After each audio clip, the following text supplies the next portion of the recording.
It was one of the casualties of collateral damage for this trial is my hope and belief and faith in my government.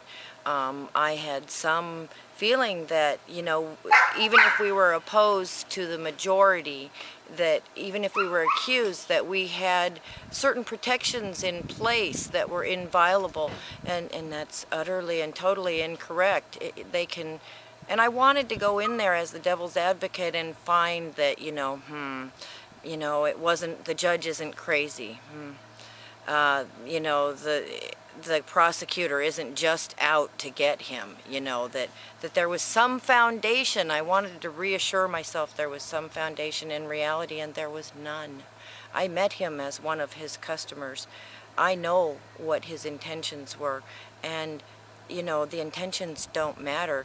And they said that, you know, I've heard it before, that the road to hell is paved with good intention, and maybe that's the case here. But certainly a man's heart must count for something, and there was not a bit of softness in that jury. I watched their faces, I watched their body language, I watched the gentleman with long gray hair. I thought he was my age. I watched him analyze and take notes and go back and circle things and go to previous pages of his notes, and I wasn't clear whether this was a good thing or a bad thing, but I found him to be an analyst like me, and I thought that surely, you know, he would see, and oddly, I think he really didn't see, and I think he might have tipped his hand as a cheater as well. So mark my words, okay, we're gonna have a victory yet. Excuse me?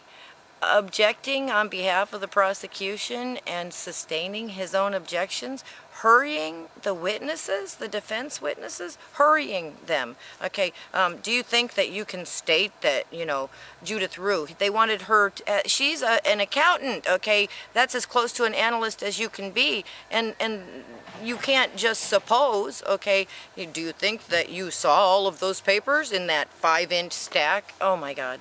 There are so many things in my notes, because I take compulsive notes, that I just underlined and question marked, and, you know, like, the conclusion that I've come to is that if you're opposed to your government in the United States, if you're on the wrong side, okay, you haven't a chance.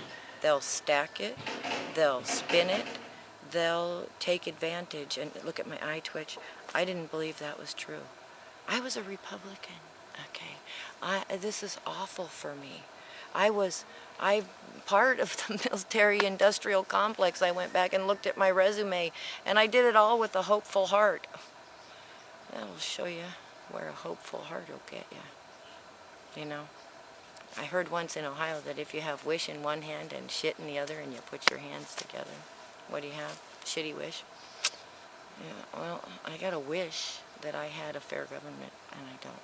And I'm really in shock about that, okay? Whatever else has happened to Joe Grumbine and Joe Byron, I'm utterly in shock over how my belief system has been shifted by this. And that makes me tear up, and I want to shut it off.